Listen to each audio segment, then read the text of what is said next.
खुलुमबाय सानजारि थान्दैनि स्टुडिय'आव फुंबिलिनि रादाबखौ फरायदों आं आमिना सरगियारि।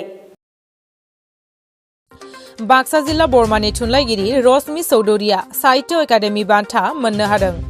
गावनि सोरजिनाय सानस्रिनि मन्दिरा मुंनि बर' रावनि खन्थाइ बिजाबनि थाखाय 2022 मायथाइनि साहित्य एकाडेमि बान्थाखौ बिथाङा मोननो हादों। लोगोसे हारि राव थुनलाइनि फोथाराव गोग्गानाय लाबोदों।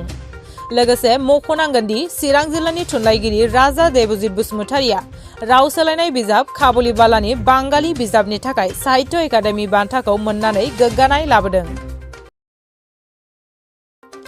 आसामनि गिबि मन्त्रि डक्टर हिमन्त बिश्व शर्माया दिनै धेमाजियाव फैगोन। धेमाजिनि केसारि मैदानाव मोनसे मेलाव बाहागो लाफैगोन गाहाय मन्त्रि बिथाङा। गोबां मावथांखिफोर बेखेवनानै होलांगोन। गिबि मन्त्रि फैगोननि थाखाय लाहार फाहारा सोलिगासिनो दं होननानै लखिमपुर समस्तिनि एमपि प्रदान बरुवा बिथाङा मैया फोरमायदों।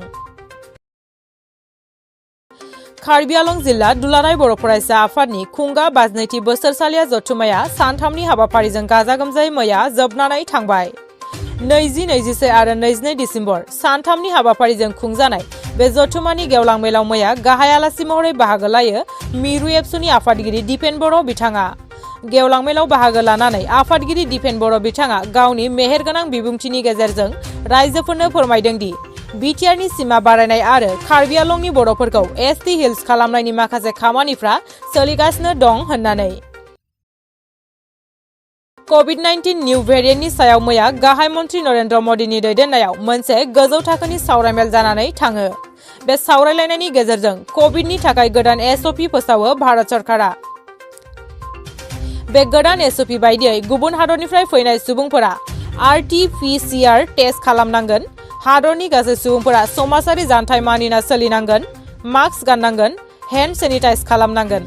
दासान्दि मुलुगनि गोबां हादरफोराव गोदान कभिड BF7 जों साग्लोबजानाय सुबुंनि अनजिमाया बांनायनिफ्राय बांसिननो हमदों। बेखौ नोजोर बोनानै भारत सरकारा मैया गोजौ थाखोनि सावरायनाय हाबाफारि लायो। दिनैनिफ्राय जागोन दिल्लीआव नर्थ इस्ट फेस्टिभेल 2022। दिल्लीनि नेहरू स्टेडियामाव जागोन बे फेस्टिभेला। बे फेस्टिभेलाव सानजा भारत एबा नर्थ इस्टआव दिहुनजानाय मुवा बेसादफोरखौ फाननाय बायनाय जागोन। लोगोसे सा सानजा भारतनि गासै हारिमु, गाननाय जोमनाय, जानाय मुवा बेसाद बायदि बायदिखौ दिन्थिफुंनाय जागोन। सानब्रैनि थाखाय दिल्लीनि जवाहरलाल नेहरू स्टेडियामाव बे फेस्टिभेलखौ खुंनाय जागोन।